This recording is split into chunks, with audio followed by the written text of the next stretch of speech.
couple turkeys joining us here this morning from Drakewell Museum and Park. It's Emily and John. Hi, guys. How are you? Good to see you this morning. We're good. Still waking up. Yes. It's a great time of year, isn't it? It is, yeah. We'll ask you what you're thankful for later, but what's been going on at Drakewell Museum and Park? Well, even though our hours to the public have cut down to 3 days a week, we are still working 5 days a week, behind the scenes. And all of our major events are done for the year, but we still have lots of different projects going on. And of course, preparing for the upcoming year. I've been busy working on a lot of different things. Our end of year giving campaign is going to be starting up. Getting that out there this week and next week. I also started a Giving Tuesday campaign. So next Tuesday, December 2nd, it's actually, I don't know if it's worldwide, but it's definitely nationwide, is Giving Tuesday. So that's one day out of the year where a lot of nonprofits like Friends of Drakewell take advantage of that to, get some people to give back to the things that make impacts in their community and giving back to the things that they find important. So we will be accepting donations anytime between now and December 2nd online, or you can mail your donation in to help support Drakewell Museum and Park. So, that's awesome. That's the same picture of Bruce at the post office, by the way. That's hanging up. Really? No. I was like, what? I love that picture. Yeah. That's Betty and Bruce. They're, I explained to Betty because she emailed me and said, like, oh, I can't believe you used my picture. No one's going to give now. I'm like, well. Oh, no. And, she was laughing. I said, well, you and Bruce and many others that help out at Drakewell, they're like, what I call the poster child of people who give back to Drakewell and have supported us for many years in so many different ways. And it was, I couldn't think of anything more appropriate than to have them, be on the Giving Tuesday. Yeah, the only person missing or animal missing is Checkers. Checkers, yeah. Dog. Yeah. Next year, Checkers will be on it. There you go. No, that's great. So Giving Tuesday, but you don't have to wait till Tuesday to give. There's so many ways you can give and support the museum as well. We're coming to the holiday season. Like great gift ideas? That's just it. So our museum store is also still open, and it'll remain open until the end of December. Well, right before Christmas, really. So that's perfect timing. We have lots of different history books, like oil history books, local history books, all kinds of little gadgets. If you're not as into history, there's still some cool things. Our store manager, Vicky, she does a very good job of keeping all kinds of different things that appeal to different folks, right? Yep. Are you thinking about the Grow-A-Moose? Yeah. Oh, nice. Yeah, obviously you grew a turkey because look at this thing. It's about ready to take over the museum. So that's what happens, when things slow down a little bit. We're like, what could we do to just kind of wake people up? John made that, and Sarah Goodman goes, the turkey looks angry, though. I'm like, that's the idea. The turkey's like silly. Yeah, it is silly. Yeah. So he knows his time's coming. Yeah. Well, John, what have you been working on? So actually, one of the biggest things I've been working on is starting to approach some bus tour events. So what those are is, the busing companies. You see a bus tour going around, the charter buses. They'll go on large sort of drives through different parts of the state or different states or things like that.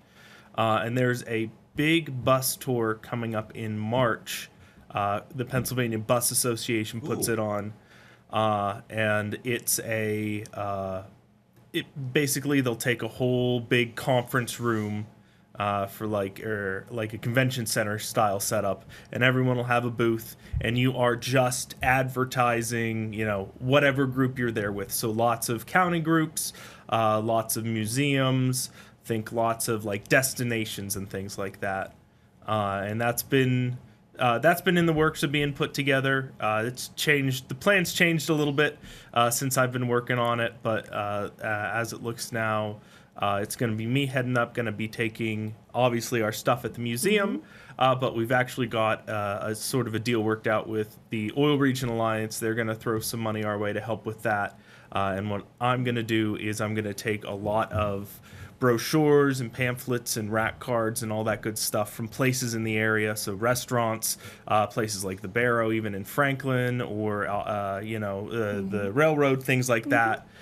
Taking all that stuff just to show what we have to offer here. Because usually when those groups come through, they are not looking at, I'm going to go to the museum and then drive back to New Hampshire or whatever. Right. They're coming to do a tour of the oil region, or a tour of Western PA or the Great Lakes region or something like that. They're looking for an experience. Yeah, something, exactly. Yeah. They want to know they're going to an area that they have multiple things to discover and do, right? Right.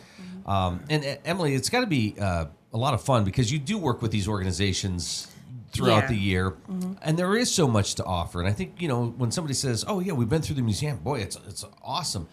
Did you know there's a train? Oh, we didn't know that. Yeah. Or vice versa. I mean, that's the kind of stuff that people, and you talk to the local businesses, they know those people that are coming in and not just doing one thing, but experiencing a weekend, or because you hear that too when people come in for events. I should have brought the family, or I should have stayed an extra day or two. Yeah. Because they do discover there's a lot here. Well, Emily Altamar at Oil Region Alliance, for the races, the stacked races and the marathon, she always puts together for me a list of literally places to eat, places to stay, things to do, not just for Titusville, but like for the entire area. And it's for that reason. Like, we know that we have people coming into the region and trying to give them other things to do, knowing where to go.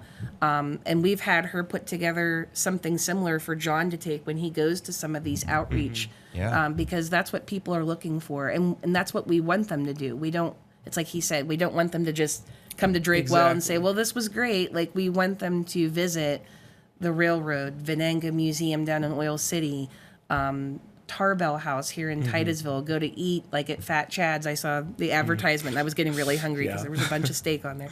But, I think you get the idea that we're trying to get people to stay here and see what a great place it is. Yeah. So. And, when people are coming here, that quick little 15, 20 minutes to Franklin or Oil City, that's nothing. And they get to drive through beautiful scenery. They get to see a lot of things. But there's restaurants in those communities, or there's museums or tourist type things to experience. Or maybe, the cabooses are booked here, so they're staying in Franklin or Oil City or Meadville or someplace. And so, yes, it's a chance to really explore and see a lot of things. Yeah. It's really great. And, same thing when people are like, well, I have 10 minutes, I'll go through the museum. I've never been there. It's just, an oil museum. It should, and then they get there and like, boy, I could spend hours. Yep. I always laugh whenever we do occasionally get some group tours and school tours who are like, well, we only have like 10 minutes and then we got to get on the train. And we're just like, oh, okay. Like, you're going to get to see like one tiny part of it. So. Yeah. But you can walk around for hours and learn and experience some awesome, it's such a great museum. And for those even here locally who maybe haven't been to the museum since 4th grade or whenever, go visit. It is awesome. It is fantastic and a great treasure here in our region. Year round. Yeah. Well, we were talking about the gift shop and great. Boy, I tell you what. I've heard too, people that live in other states. They get that Christmas. Somebody runs down, gets a book or something, ships it off, and that's all they talk about is that's the present this year. I got this book from the museum. What about membership opportunities? Oh, memberships can be purchased year round. That's another great Christmas idea. The memberships start off at $40 for an individual. All memberships include free admission to Drakewell, free admission to Historic Pit Hole whenever it's open, free admission often to most of our events, not all events. Sometimes a discounted admission if it's not free. And then member-only events. We have this will be our 3rd year here in April, where we have a members-only special event that's kind of like a behind-the-scenes at Drakewell. And this year, I think Sarah Goodman has planned a Victorian tea party, so we'll see how that pans out. But that's something that, if you're not a member, you don't get to enjoy. So lots of different benefits that you get whenever you're a member. Family memberships are only $50, so I mean that's a great deal. So that's awesome. So many great gift ideas. Just probably call ahead to make sure the gift shop's open, or? Yeah, the gift shop will be open. The gift shop's open the same time as the museum, so Friday through Sunday from 10 to 4. The gift shop will remain open until probably the weekend before Christmas, very close to Christmas time. And then we do close it during the winter months, but it'll be reopening in April. So. And then for the memberships, do they have to go down and do that, or can they do it online? The memberships can be done online. Okay. If they do not want to purchase it online, they can come into the museum after the store, closes for the year. If they come up to the front desk, we'll make sure that we can help take care of that and get them their membership. So. That's great. You're watching The Morning Drill on Stream TV and on the Armstrong Neighborhood Channel. Our friends from Drakewell Museum and Park with us here this morning. John, gearing up for the new year and getting all those pieces together to go out and visit. Yeah, we've talked about this before, where it's kind of a lot of fun for you to hit the road and to have these conversations with folks who might say, I've heard of that area, but not really sure, or maybe I've never heard of it. What's the big deal? It has to be fun to kind of tell that story. It's a lot of fun, and it's very. I can appreciate it because I get to sort of play with both sides of it. I get to be talking to people, meeting people, but I also get to talk about the history and flex those history muscles, as it were. But it's very it's cool to see, even going out further and further and further, seeing the experiences people do have with it. They might say that, I haven't been there since 4th grade, and you're talking to someone who's there from Michigan, or something like that. But it's quite a lot of fun to do that. Yeah, I was this actually made me mad. I was in a place last week, and they have these cups, and it's Pennsylvania, like the big things in Pennsylvania, and the Liberty Bell, and But I'm like, where's Drakewell? Yeah, it was such an important piece of our history. Definitely. But I'm not gonna berate the barista and be like, what's. But that's why it's so important. I mean, if someone says like, so what are you doing here? It's like, we're trying to get that story out there to get people to recognize the significance of what happened here over 160 years ago. It's amazing, and so many people say like, well, I thought the oil industry is just in Texas, or it started, in one of those kinds of states. And it's like, surprisingly enough, it started here in Western Pennsylvania. And so many of the very first of the petroleum industry started here too. I mean, just a lot of innovation, great stories.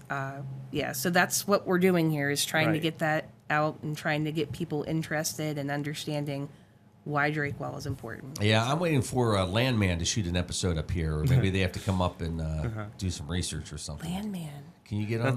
That's the one down in Texas. Oh, you haven't watched? No. Oh, I gotta.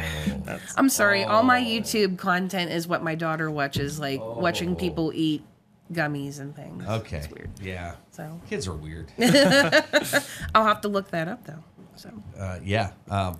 But anyways, and I think that's part of the attraction too of watching folks come up for like the Drake Energy Conference, right? When you see the industry people come up, but in their eyes, they're lighting up because this is where it started. Like they appreciate that history and know how much and how important this area is. Yes, and it's always nice to talk to those people because.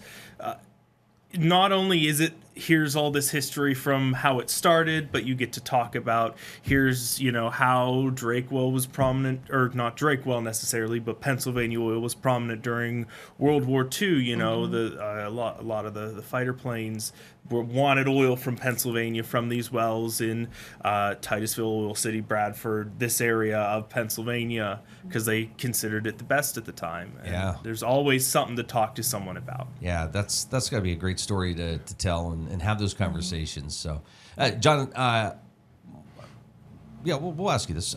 So when you look at 2026, hitting the road, that's going to be fun. But what are some other things you're really looking forward to in the new year? That's a big question. I got to think through it real quick. Definitely, looking forward to Oil Fest. That was a lot of fun last year, I know, just meeting the people and interacting with people just here in the community in Titusville. We're also hoping to attend some more stuff at Oil Cities, oil festivals. Hopefully, knock on wood, we have that nitro truck project we've been working on. And it's been a very big undertaking. So we're not going to push it or anything, but certainly if we can have that done by then, we'll be very excited to get that out to sort of show off to the area, to say, hey, look what we're doing with, because it was a big donation-based restoration, so we got a lot of donations in for it. Look what we've done with these donations. Here's this piece of local oil history that's been doing stuff, and now it's on the road again. That's great. And then for you, Emily, it's...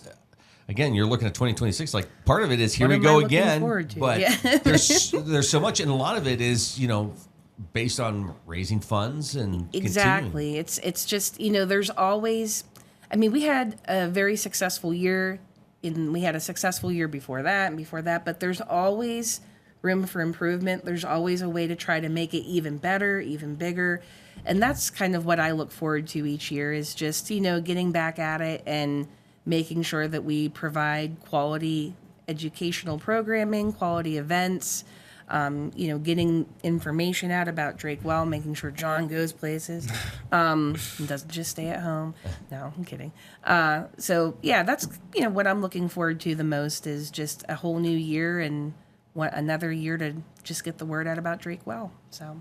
All right, Emily, what are you thankful for? I am thankful for my daughter. Sorry, getting emotional. But no, I'm very thankful for my daughter. We had a pretty rough year, and I'm just glad to have her in my life. And then I'm actually thankful. I'm not saying this, I'm not getting paid to say this, but I'm thankful for my job at Drake Well, with Friends of Drake Well.